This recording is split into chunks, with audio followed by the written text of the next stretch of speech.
Muita paz, meus irmãos, boa noite, mais uma vez aqui com vocês, para trazermos um tema para que a gente possa fazer uma breve discussão, um breve relato, uma contribuição para vocês em mais uma noite de doutrinária aqui do Centro Espírita Jesus de Nazaré. Com muita honra venho trazer esse tema, que inclusive falei presencialmente aqui na casa.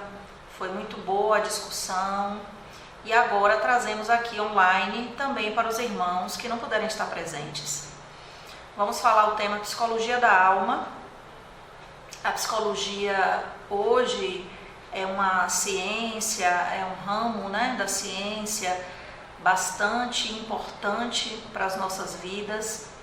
A humanidade, de uma forma geral, vem passando por dificuldades no campo da mente, da sua saúde mental. Infelizmente, as dinâmicas da contemporaneidade geram distúrbios, doenças e mesmo dificuldades. Mesmo aquelas ansiedades simples, aqueles pequenos sintomas geram desconforto, geram muitas vezes angústia, tristeza, inquietação. E a psicologia, como uma ciência que estuda em profundidade as dinâmicas da mente, das emoções, é um grande sustentáculo para a nossa vida. Dentro dessa perspectiva, a gente traz aqui uma análise e uma discussão sobre a psicologia no seu aspecto apenas de uma visão materialista, de uma visão cartesiana, daquilo que pode ser mensurado objetivamente, e numa visão mais transcendente de uma psicologia que é capaz de acessar um campo imaterial, um local onde não há instrumentos aqui no planeta que possam mensurar, que possam trazer diagnósticos específicos, pois estão fora ainda da nossa percepção, do nosso campo de pesquisa, apesar de, há muito tempo, algumas civilizações, algumas tradições trazerem alguns conhecimentos desse lugar psicológico mais espiritual.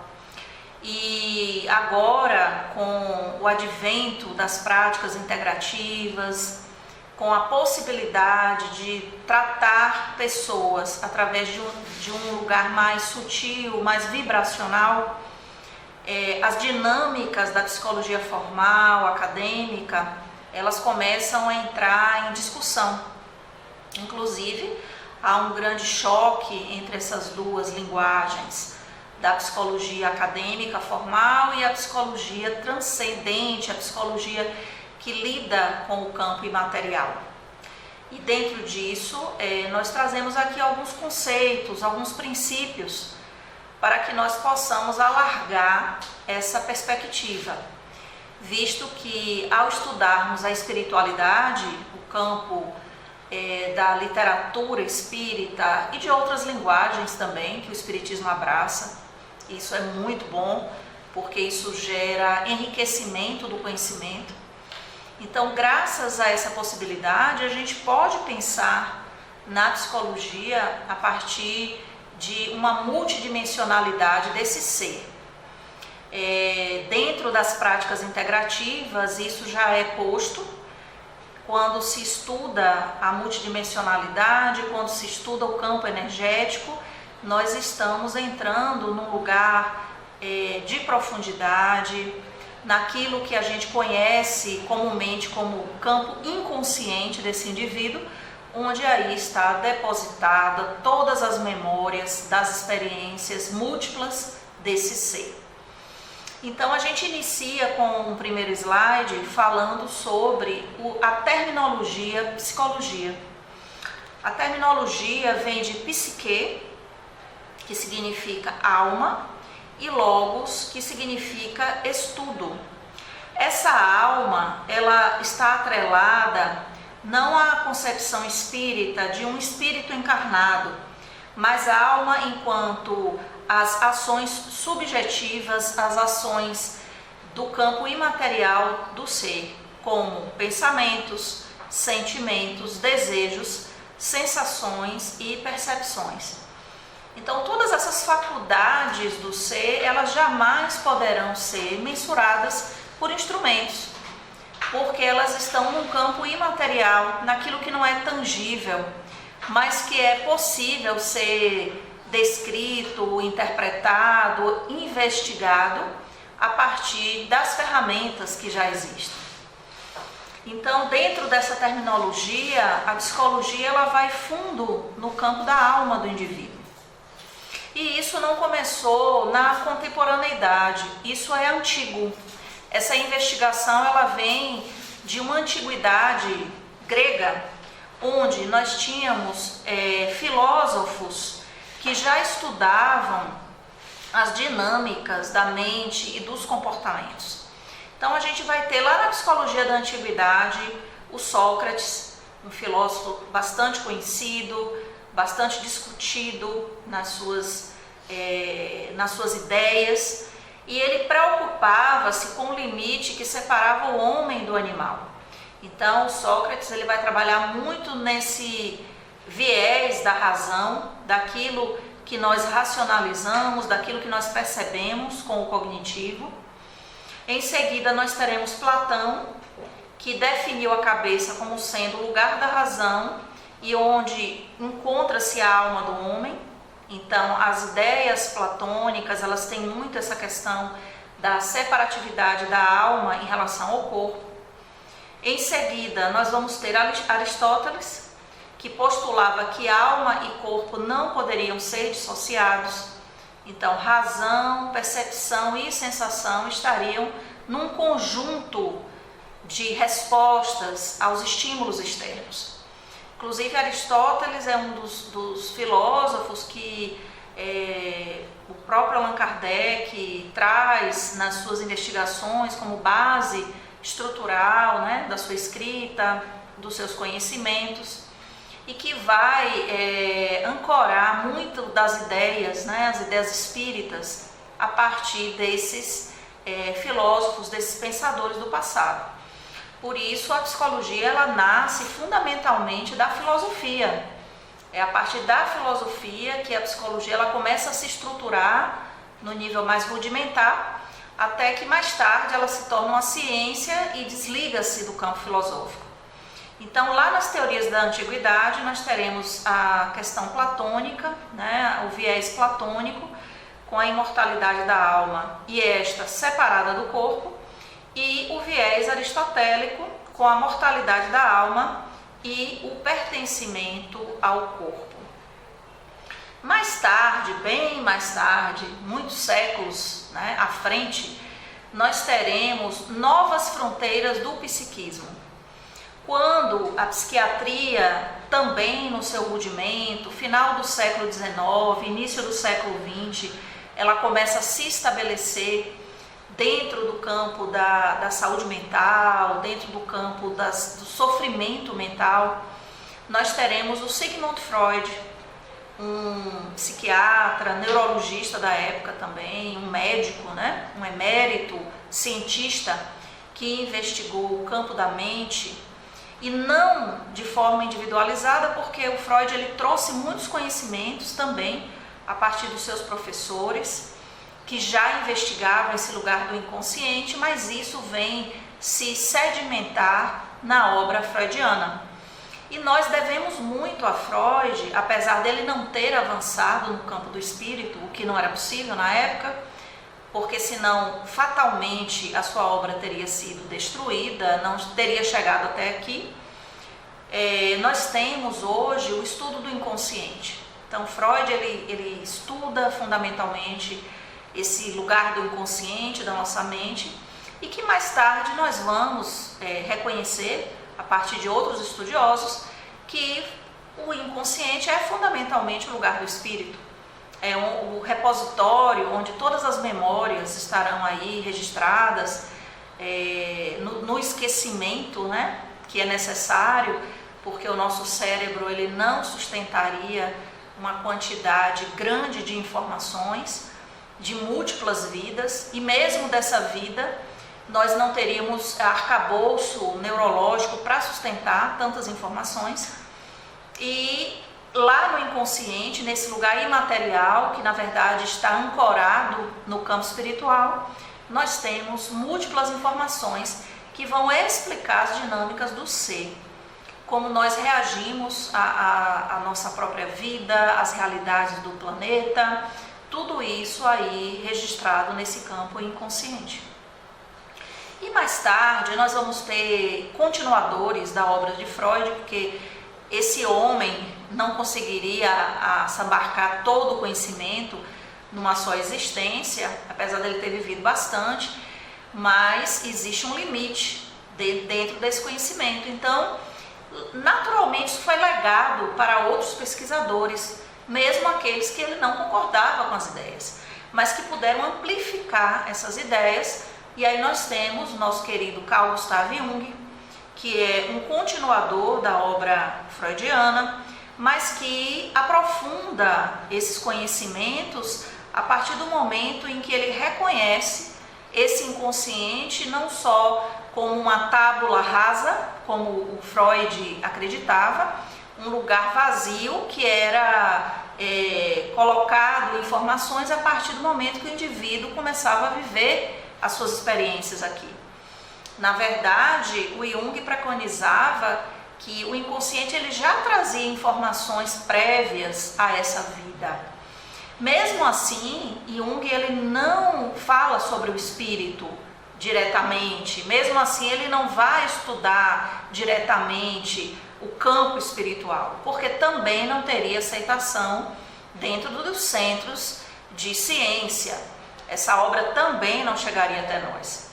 Mas ele, de qualquer forma, ele traz esse conceito, né? Ele traz esse conhecimento de que o inconsciente ele tem outras informações além das que nós vamos experimentar na presente vida.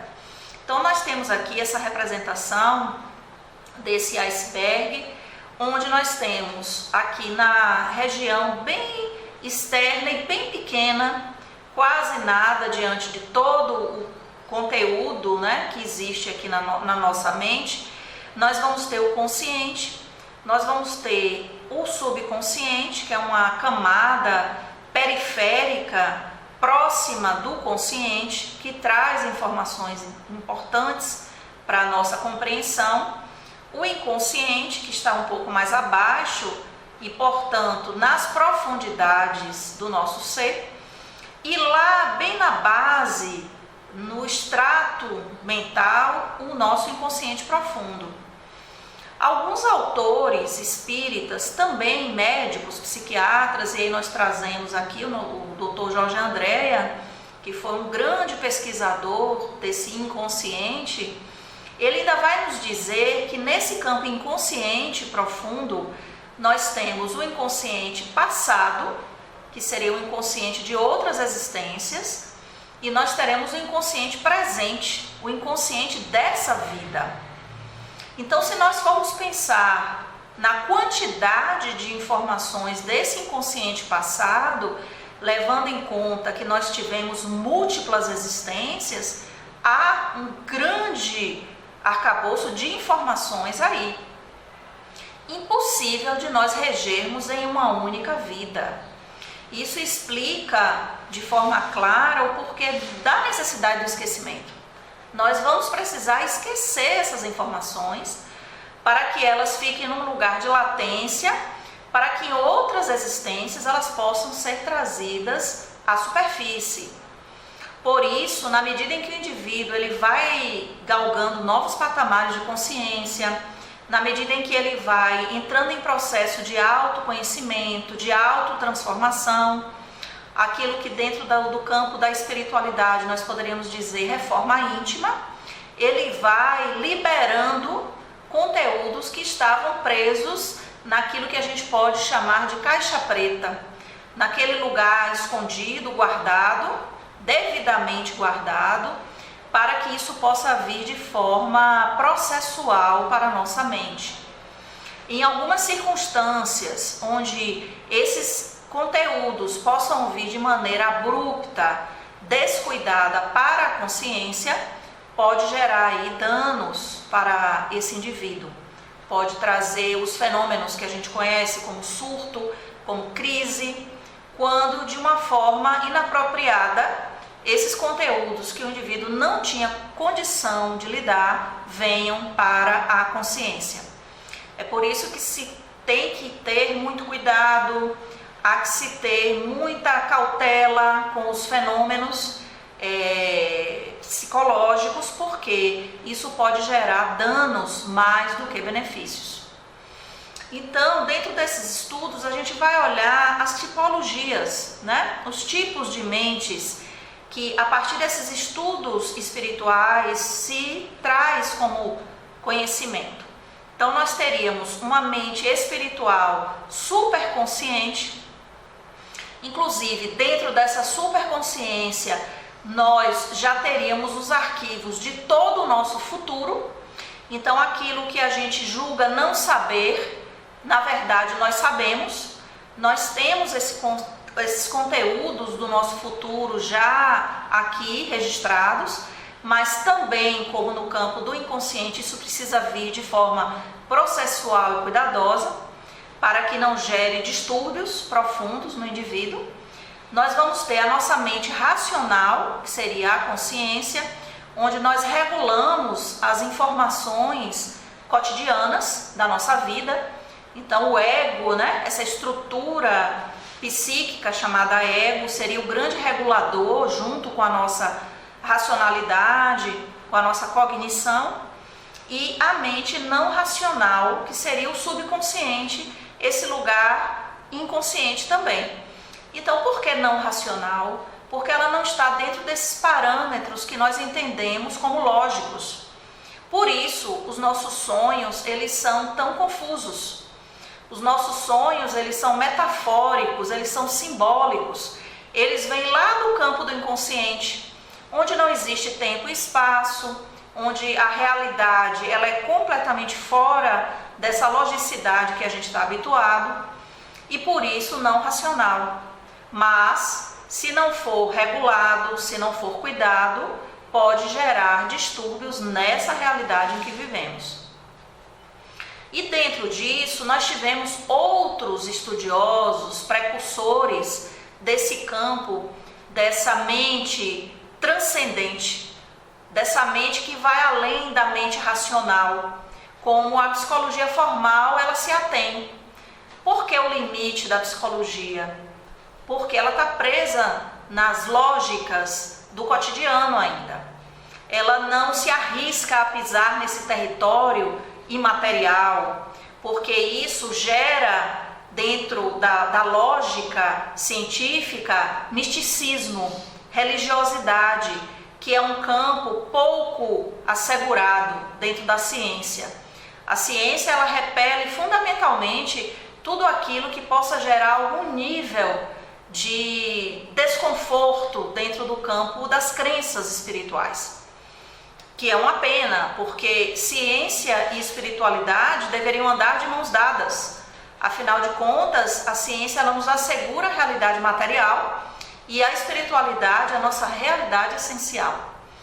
Mesmo dentro desse cenário difícil, muitos estudiosos trouxeram o campo da espiritualidade para dentro dos seus estudos, inclusive dentro das universidades, universidades americanas, universidades russas, universidades europeias, muitos estudos acerca do campo transcendente.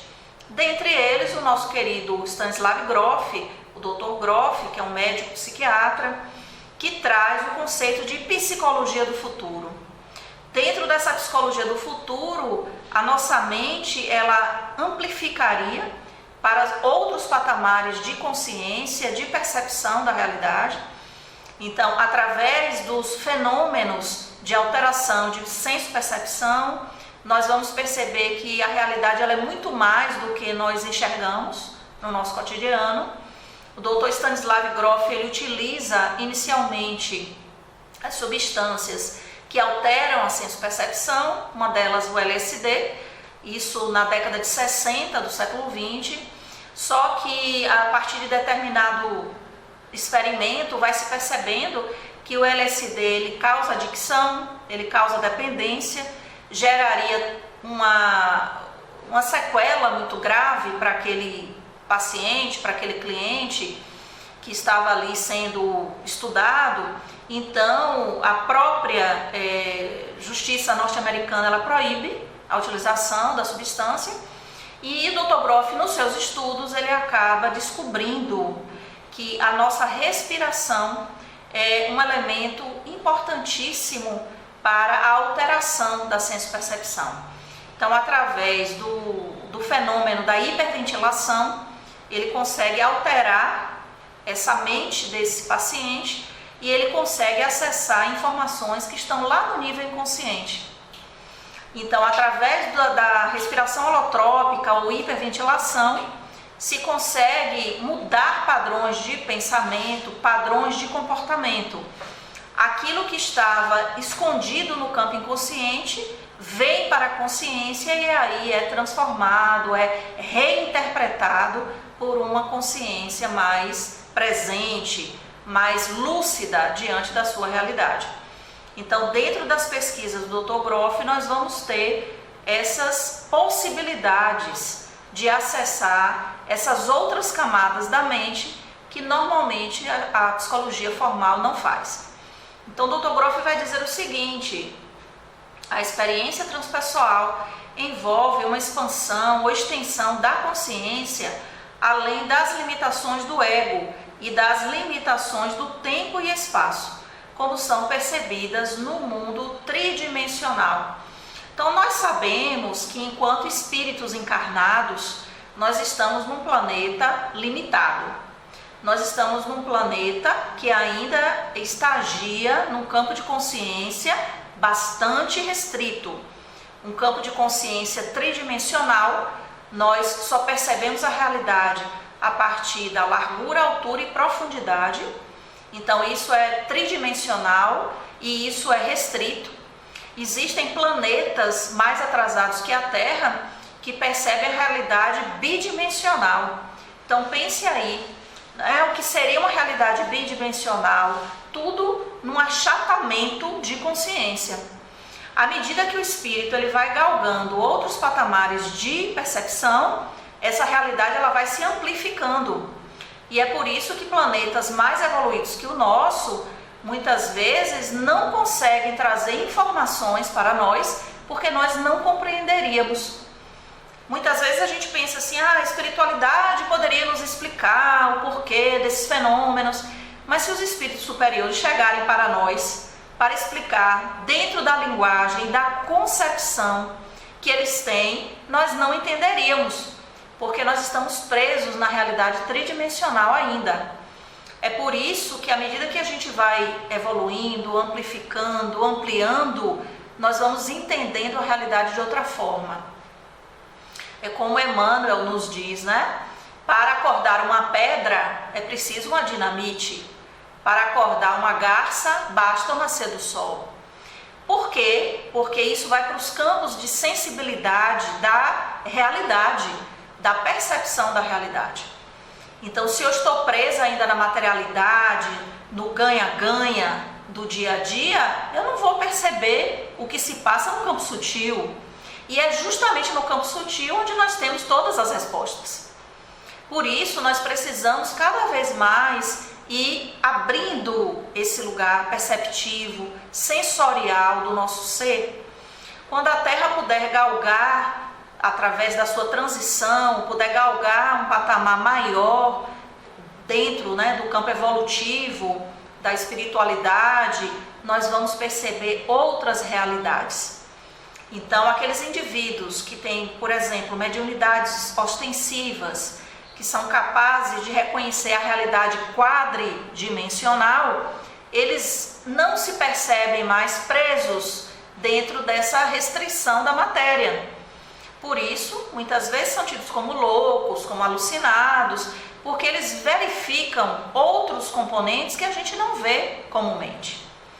Então, dentro dessa perspectiva, a gente faz um quadro comparativo, os modelos de um ser holístico que vai ter ou tem uma visão transpessoal da realidade e aquele ser fragmentado, mecanicista, que está preso ainda dentro dos moldes da ciência dura, materialista, cartesiana e que não enxerga tão longe. Dentro disso, se nós pudéssemos aliar essas duas forças, teríamos uma expansão muito maior daquilo que o Dr. Richard Geber, no seu livro Medicina Vibracional, vai trazer para nós. Um livro escrito na década de 80, então assim, há mais de 40 anos esse livro foi escrito, e que fala de uma medicina que vai para além da medicina que nós reconhecemos hoje ainda. De uma medicina que está presa aos instrumentos e que ainda muito presa também ao capital, ao ganho, e pouco sensível à realidade desse ser transcendente. Os próprios profissionais, na sua realidade de formação, não se reconhecem como seres transcendentes. Muito poucos, pela sua qualidade, muitas vezes, de iniciação dentro das práticas espiritualistas, trazem isso para o seu atendimento, mas são raros, porque a grande maioria segue o instrumento de acordo com o que foi aprendido no campo acadêmico, o que gera uma limitação, uma dificuldade dentro dessa compreensão. Então, as práticas energéticas, as práticas integrativas, as práticas que estão nesse lugar transcendente, elas não visam substituir de imediato o que se tem hoje em termos de ciência. Muito pelo contrário, elas têm justamente o viés complementar. O que se busca é complementar o que se tem em materialidade. Isso ampliando o espectro de conhecimento. Mas, em virtude ainda das resistências, há que se caminhar muito para conseguir fazer da ciência um lugar transcendente, porque ainda há muito preconceito, muito julgamento e muito medo desse lugar. Então, o Dr. Grof vai dizer aqui, a psicologia transpessoal, ela pode ser entendida como a união da moderna pesquisa científica da consciência com a tradição espiritual viva, tanto do mundo ocidental quanto do mundo oriental. Justamente isso que nós estamos falando. É um complemento, é um casamento, uma coesão. E ele conclui que a espiritualidade, ela é um atributo crítico e legítimo da psique humana e do desenho universal das coisas. A espiritualidade e a ciência não estão e não podem estar em conflito. São duas abordagens complementares da existência. A radical transformação interna da humanidade e a ascensão para um nível mais alto de consciência podem ser nossa única real esperança para o futuro. Porque hoje nós já reconhecemos que a ciência, ela chega no limite. Ela chega num patamar difícil de ser transposto. Porque para além desse limite, o que existe? O imaterial, o espiritual. E aí nós vamos nos ater a duas vertentes do conhecimento da mente, que seja a psicologia acadêmica e a psiquiatria. A psiquiatria, ela tem um limite claro hoje diante dos transtornos. O indivíduo que traz um transtorno e que traz outros componentes no seu comportamento, ele já não pode mais ser visto apenas como um CID, né? O Código Internacional de Doenças. Ele não pode ser visto apenas como um diagnóstico, um rótulo. Ele é muito mais do que isso. Mas a psiquiatria tem limites diante disso. Alguns profissionais maravilhosos se atêm a essa humanidade desse indivíduo, as suas singularidades. A própria reforma psiquiátrica, ela visa a reinserção desse indivíduo na sociedade como cidadão agente. Mas para isso há que se mudar um grande paradigma diante do transtorno mental. Então, dentro disso, a gente vai trazer aqui uma observação do Dr. André Luiz no livro Obreiros da Vida Eterna, quando ele diz: a loucura é um campo doloroso de redenção humana. Tenho motivos particulares para consagrar-me a esse setor da medicina espiritual e asseguro-lhe que dificilmente encontraríamos noutra parte tantos dramas angustiosos e problemas tão complexos. Com exceção de raríssimos casos, todas as anomalias de ordem mental se derivam dos desequilíbrios da alma. Estamos longe de contar com número suficiente de servidores treinados para socorrer eficazmente os encarcerados na cadeia das obsessões terríveis e amargurosas. Então, muito além de um transtorno multifatorial que chega por herança genética ou por um ambiente insalubre onde o indivíduo vivia, ou por doenças endógenas que podem deflagrar um transtorno, o indivíduo ele traz uma história prévia para aquela vida. Então aquele transtorno pode estar atrelado a cobranças do passado, inimigos do passado que chegam nessa existência para cobrar o tributo do que ficou lá do passado, ou muitas vezes uma culpa profunda que aquela alma carrega por crimes cometidos no passado e que nessa existência vem como angústia, como depressão ou mesmo como transtorno psicótico, porque o psiquismo ele não sustenta o peso da culpa e o indivíduo vive atormentado com isso e acaba quebrando com a realidade, vivendo uma realidade idealizada, ilusória. E isso vai gerar, muitas vezes, para os profissionais, um lugar pouco visível, um lugar que não tem como se mensurar na materialidade. Os transtornos psiquiátricos, inclusive, eles não podem ser diagnosticados a partir de instrumentos, de máquinas, porque ele está num campo sutil da psique, ele está no campo mental. O cérebro do indivíduo ele pode estar intacto diante daquela situação e, no entanto, o indivíduo pode ter comportamentos adversos, ele pode ter sensações, ele pode ter alucinações, ele pode ter um vocabulário completamente dissociado da realidade, mesmo tendo todo o seu instrumental orgânico preservado. E isso não é possível de mensurar pela ciência.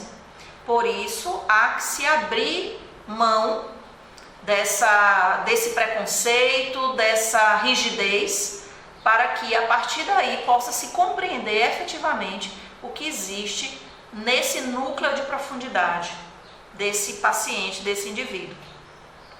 Caso contrário, como a gente vê as medicalizações, né? A psiquiatria moderna, ela não vai fazer diferença entre estados místicos, espirituais, doenças mentais. As pessoas que experimentam esses estados costumam ser rotulados de psicóticos, são hospitalizados, recebem o tratamento de rotina com supressores farmacológicos.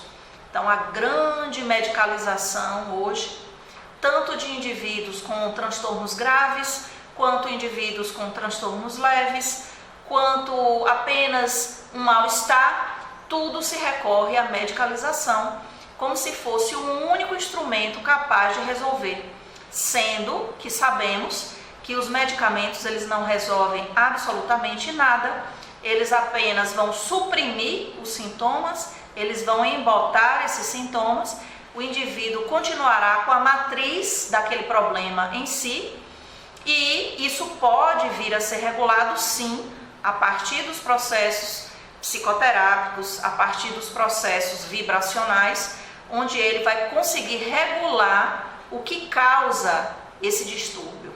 Mas os medicamentos, eles não conseguirão fazer isso. Os medicamentos, eles apenas darão um alívio para aquele indivíduo.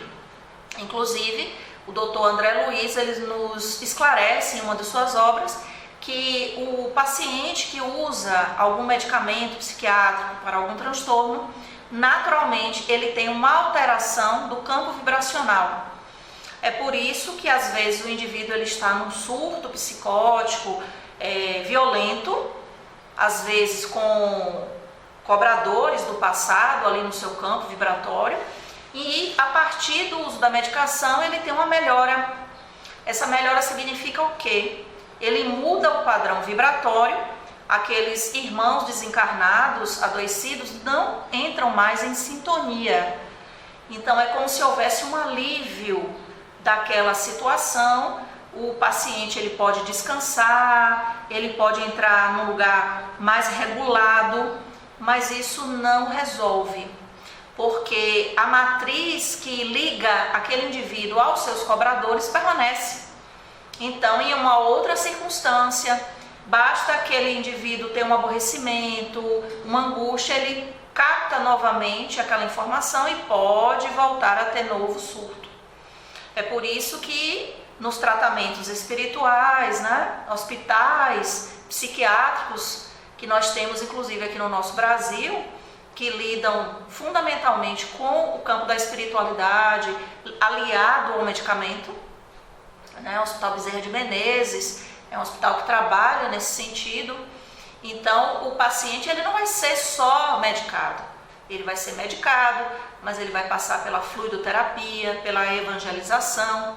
Então há que se mudar os padrões mentais desse indivíduo para que ele possa efetivamente sair do campo de ressonância com os seus cobradores do passado. Então, dentro dessa psiquiatria sobre novo prisma, Dr. André Luiz vai nos dizer, é tão grande a quantidade de doentes nesse particular que não sobra outro recurso além da resignação.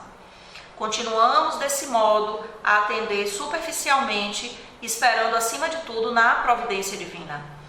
Nos casos de perseguição sistemática de entidades vingativas e cruéis do plano inacessível às percepções do homem vulgar, temos invariavelmente uma tragédia iniciada no presente com a imprevidência dos interessados ou que vem do pretérito próximo ou remoto através de pesados compromissos. E ele vai completar nos dizendo: se os psiquiatras modernos penetrassem o segredo de semelhantes fatos, iniciariam a aplicação de nova terapêutica à base dos sentimentos cristãos antes de qualquer recurso à hormonioterapia e à eletricidade. E aqui, naturalmente, o livro escrito entre década de 40 e 50, Dr. André Luiz está se referindo ao choque elétrico, ao ECT, quando ele fala em eletricidade, que hoje ainda é utilizado em pacientes graves, mas não naqueles moldes que nós reconhecemos nos hospitais psiquiátricos, onde o paciente muitas vezes ele era punido por profissionais da época que utilizavam o choque elétrico. É sabido a terapêutica dessa descarga elétrica no cérebro, ela tem realmente um resultado positivo em casos muito específicos, mas hoje é utilizado em hospitais gerais, em salas cirúrgicas e com anestesia. Então há que se ter todo um cuidado diante desse paciente para se utilizar o ECT, diferente do passado, como nós vemos em filmes, em novelas, onde o paciente ele era amarrado, ele era tiranizado mesmo e se utilizava de uma forma desumanizada, que muitos pacientes inclusive chegaram a morrer diante daquela ação. Então, dentro disso, a gente precisa olhar o campo da mediunidade desse indivíduo. Muitos casos, o indivíduo ele não tem de base realmente aquele transtorno, ele está sendo magnetizado por outros seres que trazem isso para o seu campo psíquico. Em outros casos não, existem indivíduos que realmente trazem questões neurológicas, e existem indivíduos que, como a gente relatou, trazem um campo da culpa. A culpa ela é um fenômeno que nos adoece profundamente. Então, existem múltiplas variáveis dentro do campo da loucura, do campo das psicoses. Mas, fundamentalmente, como nos assegura o nosso querido Emmanuel, tudo nasce do pensamento. Então, tenha sido de outras existências, dessa existência, o que nós precisamos hoje é cuidar da nossa mente, daquilo que nós vitalizamos no nosso dia a dia, essa mente que transcende essa realidade do agora, essa mente que não está atrelada, muitas vezes, ao que se vive, mas ao que se viveu. As memórias do passado que estão aqui incutidas e que nos fazem repetir condicionamentos, a repetir padrões, especialmente quando estamos diante de personalidades que nós nos relacionamos em outras existências. Os reencontros com essas individualidades, com esses seres, podem nos remontar a pensamentos destrutivos, de ódio, de vingança, de rancor. E nós precisamos mudar esses padrões. Precisamos efetivamente olhar para aquilo que faz sentido para nós agora, quando estamos na caminhada da espiritualidade, que nos assegura que o Cristo é o caminho final, né? A nossa divindade é o nosso caminho final. Então, ao regularmos o nosso pensamento, nós teremos dinâmicas muito mais saudáveis diante da nossa vida e da vida daqueles que estão ao nosso redor. Quando se fala hoje dos caminhos da saúde mental, se fala nesse indivíduo multidimensional, nesse indivíduo que vem de histórias e de situações inacessíveis à mente racional. Por isso, a necessidade de se olhar para trás, a necessidade de se reconhecer o que se foi, para se mudar no hoje o que se é. Então eu preciso olhar para mim e reconhecer que meus pensamentos criam as minhas realidades, e dentro dessas realidades, como eu me percebo? Eu me percebo como mestre ou eu me percebo como vítima? Eu posso mudar a minha realidade?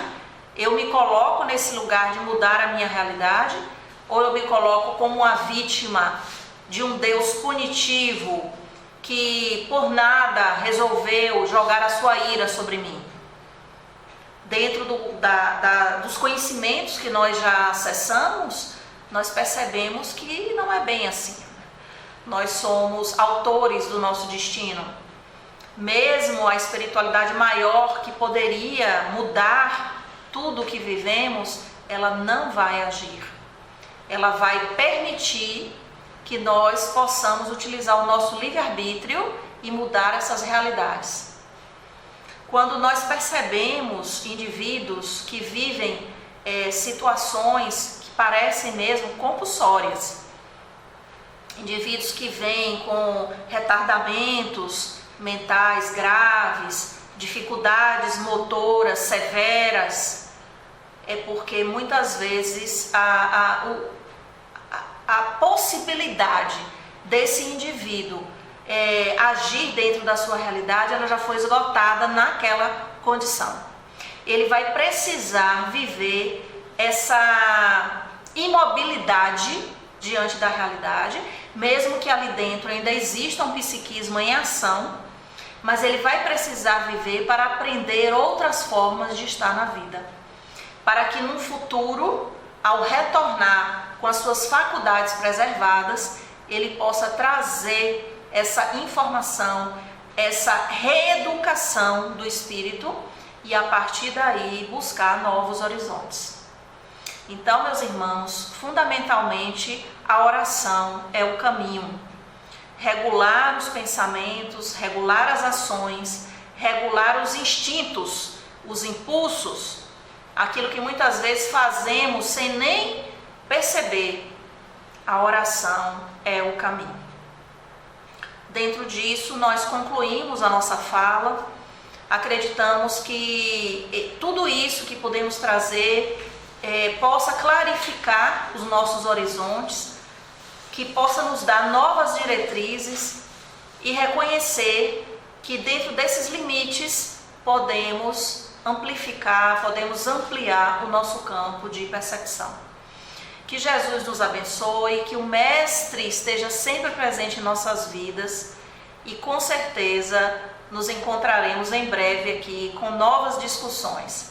Muita paz a todos, que tenhamos uma noite de paz.